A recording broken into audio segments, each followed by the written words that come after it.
What's up, y'all? The 2023 season for Hendrick Motorsports is a very peculiar one. While you could look at a bunch of the stats for the drivers of the team and for the team itself, and see that Hendrick and its drivers led many, even most statistical categories for the season, but the team definitely left the 2023 season disappointed. The team won 10 races, but 2 drivers didn't win. The team was fast every week, but just not fast enough a few weeks of the year that meant everything for the season of the organization. 2023's Hendrick season was a tale of 2 seasons in almost every way. Enjoy the video. The season started out pretty familiar for the team. The front row of the Daytona 500 once again filled with Hendrick cars. But also another familiar fate was Hendrick cars, or a few Hendrick cars, being involved in wrecks. While the team did compete for a 500 win. A little bit of gap here.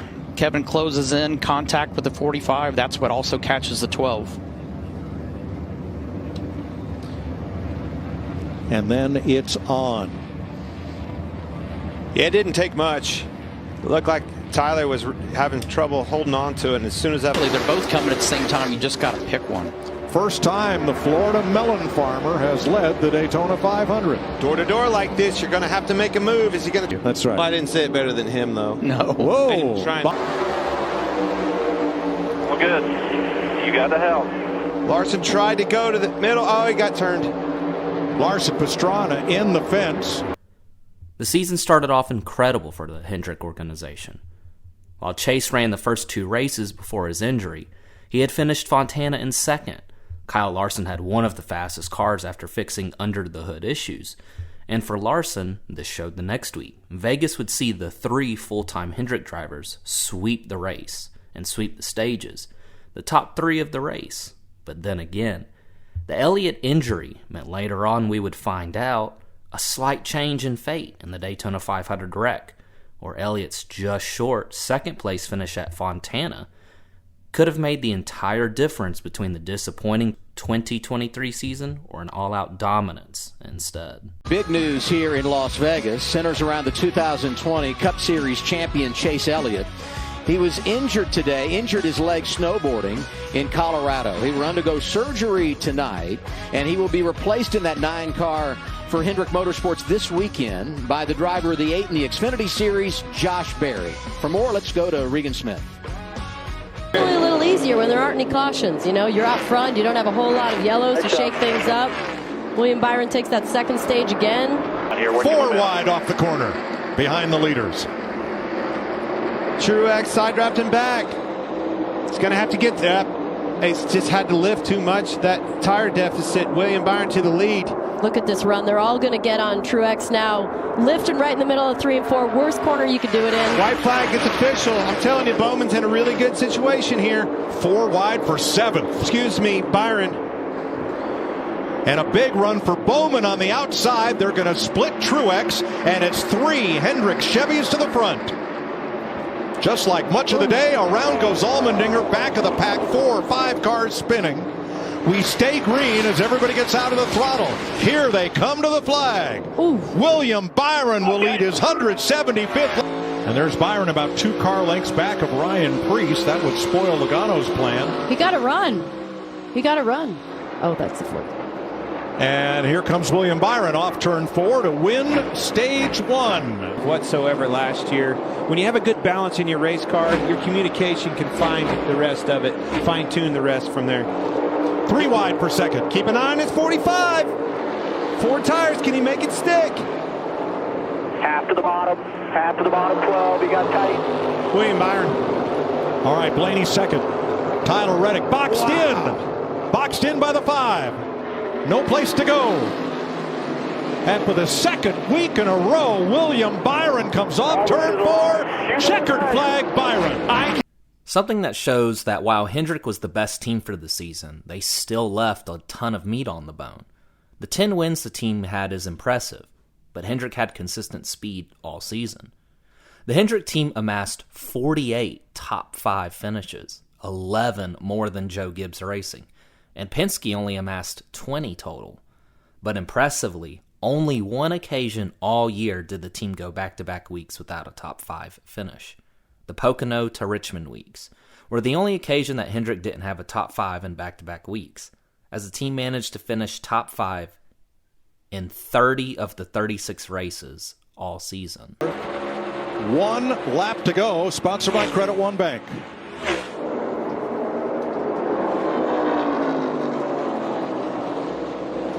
Just in the pre-race, we were talking about Kyle, man, being a little bit underrated this year or whatever, maybe overrated. And I'm telling you, this win puts him right back to where he wants to be.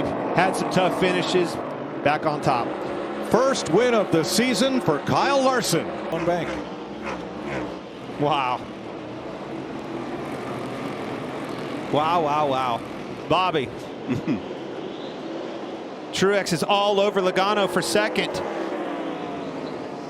One last ditch effort here in 3 and 4.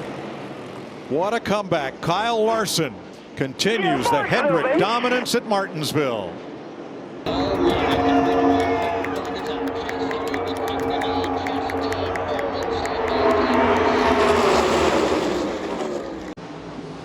One more, 5-5. White flag for Byron, who came within 2 laps of winning here 1 year ago. Redemption time for him. Harvick 5 car lengths back, long gap to Elliott in 3rd. What a comeback for Chase. Oh, what a hell of a day for him. Yeah, Chase Elliott, good turnaround, taking advantage of this end. William Byron had a good car all day, top 5 car. Here he is off the 4, Mike. Rick Hendrick win 296. William Byron wins the Goodyear 400.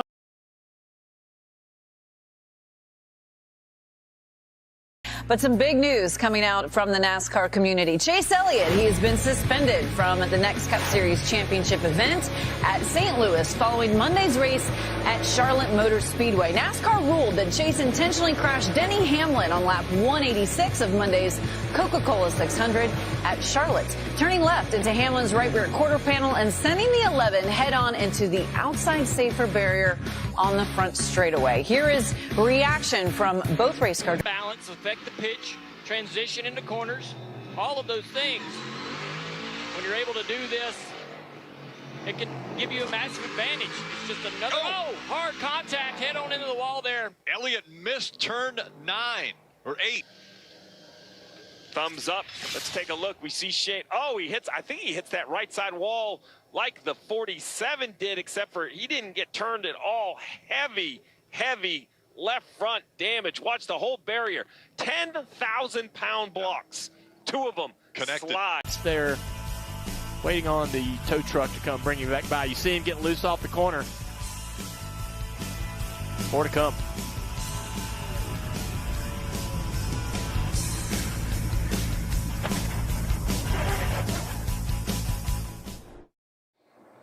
A big wreck for Chase Elliott. It looked like the right rear had come down and up into the wall. He went.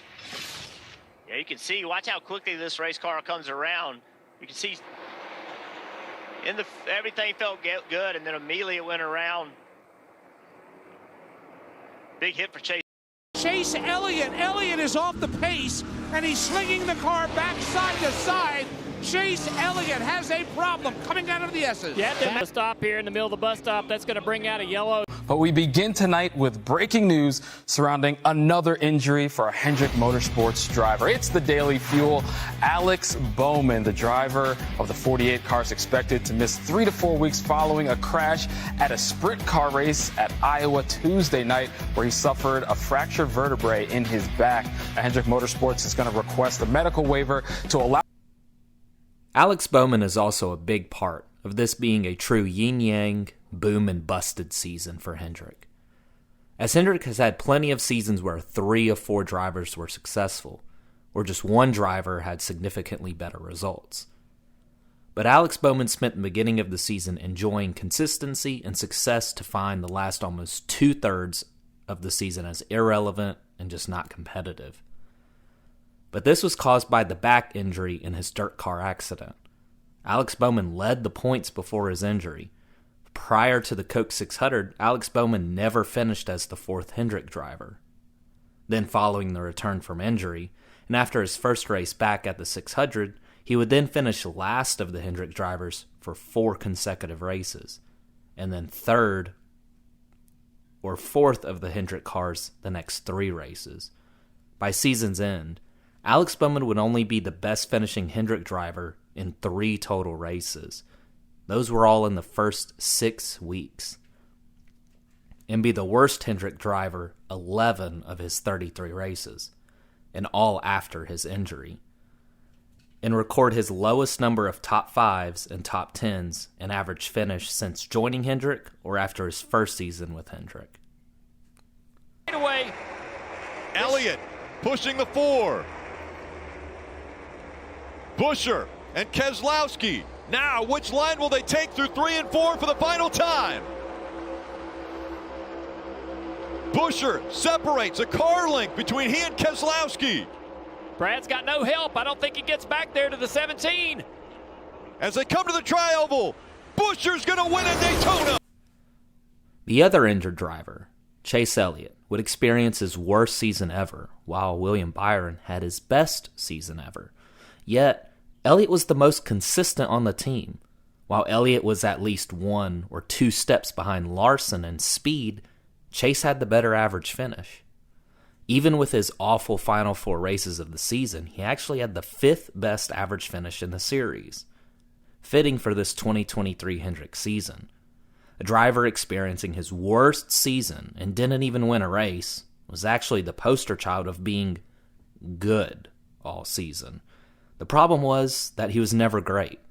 This led to Chase's fewest top 5s and top 10s and fewest laps led in his career, but 3rd lowest average finish of his career. Chase would have the fewest occasions of finishing as the worst Hendrick car, and his 8 best finishes meant he was the driver that was most often was the 2nd and 3rd finishing driver for the team all season. In a season of excellence from William Byron and the tons of blistering speed from Kyle Larson, the expected championship contender of Chase Elliott had to just settle with the consistency of just being good. About 5 car lengths separating Tyler Reddick and Kyle Larson. Larson down the backstretch for the final time. He has won some big races before. He's won a championship. He's looking to win his way into the next round of the playoffs, and he's looking to win the Southern 500. Kyle Larson, he's going to do it. Come the checker. Southern 500, baby. Hell yeah! While it's not an exact science, this finish to the Talladega race almost encapsulates the season perfectly. Ryan Blaney won the race, and he won the championship. William Byron was in position and then lost it, then gets 2nd after the Harvick DQ. And you see contending but not leading Chase Elliott spinning across the line for just a good finish. While Larson, when he didn't win or top 5, is wrecking. And Bowman, after his injury, isn't even really in the picture, when just a few prior laps earlier, he was leading a 3rd line and had a shot at to the back bumper of the 23. Wallace a little loose. Here comes Byron. He clears him. Byron, is it going to be the driver of the 24 that gives Rick Hendrick his 300th win in the Cup Series? Down the backstretch for the final time, the winningest driver in 2023, already 5 wins, and now looking to secure a spot in the round of 8. William Byron, the 25-year-old, is going to win at Texas. He's into the round of 8. When the season ended, Hendrick would be the team with the most wins, most stage wins, most races with the most laps led in the race with 10, drivers in 2nd and 3rd for stage points, and finish in 2nd and 3rd. But also they're the team that does not win the title, although every previous format would have seen a Hendrick championship, but they still didn't win. Hendrick doesn't win the regular season title. The organization missed the driver playoffs with 2 drivers and the owners' playoffs with the 48 car. The best team of the season managed to have a breakout season for William Byron, while Chase Elliott had his worst season ever. The team managed to have the best speed and best overall season, yet walks away with just a bitter taste. This is one of NASCAR's most interesting seasons ever.